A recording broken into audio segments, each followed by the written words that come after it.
தமிழ்நாட்டில் கள்ளக்குறிச்சி, ஈரோடு, தேனி உள்ளிட்ட இடங்களில் இரண்டாவது நாளாக கனமழை பெய்தது. இந்நிலையில் 6 நாட்களுக்கு மழை நீடிக்க வாய்ப்புள்ளதாக வானிலை ஆய்வு மையம் தெரிவித்துள்ளது.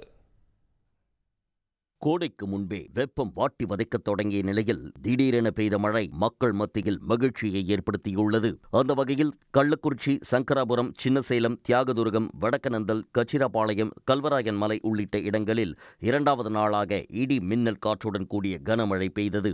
சங்கராபுரம் அருகே அரசம்பட்டு கிராமத்தில் கோவிந்தன் என்பவருக்கு சொந்தமான 2 பசுமாடுகள் மின்னல் தாக்கி உயிரிழந்தன. தேனி மற்றும் அதன் சுற்றுவட்டார பகுதிகளான அல்லிநகரம், அன்னஞ்சி, அரண்மனைப்புதூர், பழனிச்செட்டிப்பட்டி, வீரபாண்டி உள்ளிட்ட பகுதிகளில் 1 மணி நேரத்திற்கு மேலாக மழை பெய்தது. முதல்ல பயங்கரமாக வெயில் இருந்துச்சு. காலையில் இப்போ வெயிலாக இருக்கும், ஈவினிங்கு கொஞ்சம் பனியாக இருந்துச்சு. இப்போ 2 நாளாக மழை பெய்யவும் கொஞ்சம் நல்லா இருக்குது, கிளைமேட்டே நல்லா இருக்குது. நாமக்கல் மாவட்டம் திருச்செங்கோடு, சீதாரம்பாளையம், கூட்டப்பள்ளி, சட்டையம்பதூர், கொல்லப்பட்டி, மாணிக்கம்பாளையம், மல்லசமுத்திரம் உள்ளிட்ட பகுதிகளில் 1 மணி நேரம் கனமழை பெய்ததால் சாலையில் தண்ணீர் தேங்கியது. ஒப்படை செல்லும் சாலையில் மழைநீர் கழிவு நீரோடு கலந்து சாலையில் ஓடியதால் வாகன ஓட்டிகள் சிரமப்பட்டனர்.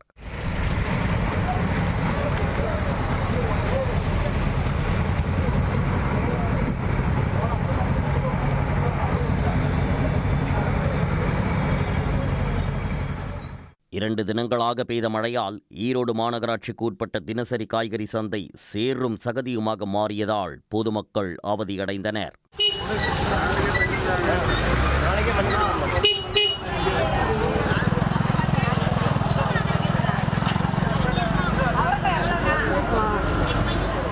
நீலகிரி மாவட்டத்தில் முதுமலை புலிகள் காப்பக சுற்றுவட்டார பகுதி மற்றும் கூடலூர், முதுமலை, தொரப்பள்ளி, நாடுகாணி, பந்தலூர் உள்ளிட்ட இடங்களில் மிதமான மழை பெய்தது. இதேபோல் காங்கேயம், அவிநாசி, வால்பாறை உள்ளிட்ட இடங்களில் பரவலாக மழை பெய்தது.